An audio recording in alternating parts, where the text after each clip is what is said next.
আমাদের দেশ যখন উন্নয়নের স্বপ্ন দেখে তখন এক কোণে হারিয়ে যায় কৃষ্ণেন্দুর মতন ছেলেরা, যারা স্বপ্ন দেখে গ্রাম থেকে উঠে এসে আমাদের মতন জীবন গড়বে, অনেক বড় হবে, কিন্তু কোথাও গিয়ে তাদের সেই স্বপ্নটা ভেঙে যায় মাত্র কয়েকটা চিপসের প্যাকেটের জন্য।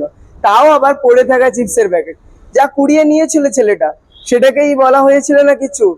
চোর বলে অপমানও করা হলো, কান ধরে উঠবুসও করানো হলো, শুধু চোখের সামনে নয়, তাও আবার ভিডিও বানিয়ে সামাজিক মাধ্যমেও ছড়িয়ে দেওয়া হলো। ছোট্ট কৃষ্ণেন্দু যা বুঝতে পেরেছিল তা হয়তো আমাদের সমাজের মানুষরা আজও বুঝতে পারেনি।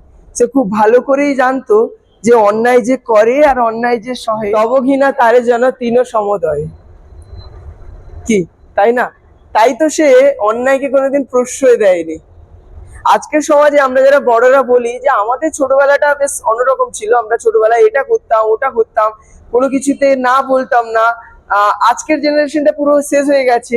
তাদেরকে কৃষ্ণেন্দুর মতন ছেলেরা চোখে আঙ্গুল দিয়ে বুঝিয়ে দিল যে না, একজন মানুষ ভুল করেও যদি কিছু করে তাহলে তার শাস্তি কি মৃত্যুর চেয়েও কঠিন হতে পারে?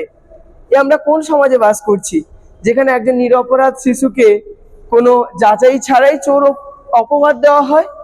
কোনো প্রমাণ ছাড়া চোর তকমা দেওয়াটা কি আইনত অপরাধ নয়? আজকের সমাজ মাধ্যম কি বিচারালয় হয়ে উঠেছে? কিংবা একটা ছেলের জীবনের মূল্য কি 3টে চিপসের প্যাকেটের থেকেও বেশি নয়?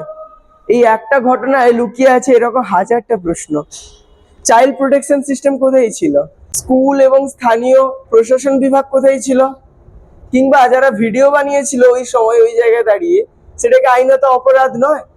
আজকের আমার এই ভিডিওটা শুধু প্রতিবাদ নয়, বরং এটা একটা আবেদন। একটা ছেলে যার সামনে ছিল উজ্জ্বল ভবিষ্যৎ, তাকে আমরা খুবই অন্যায়ভাবে হারিয়েছি। তাই আমরা আর চাই না, বরং আমরা চাই স্বচ্ছ তদন্ত, আইনি কঠোর ব্যবস্থা। যারা বাচ্চাটাকে অপমান করেছে তাদেরকে আইনি শাস্তি দেওয়া হোক, কিংবা যারা ভিডিও বানিয়েছে তাদের আইনি তদন্ত করা হোক। আগামী সমাজকে একটা কড়া বার্তা দেওয়া হোক, এবং আমাদের আগামী প্রজন্মে বাচ্চাদের জন্য বিশেষ প্রোটোকল নিয়ে আসা হোক কিংবা জারি করা হোক। তবে এ বিষয়ে আপনি কি মনে করেন সেটা অবভিয়াসলি আমার এই কমেন্ট বক্সে জানাবেন। কমেন্ট কিংবা কমপ্লিমেন্ট করতে ভুলবেন না।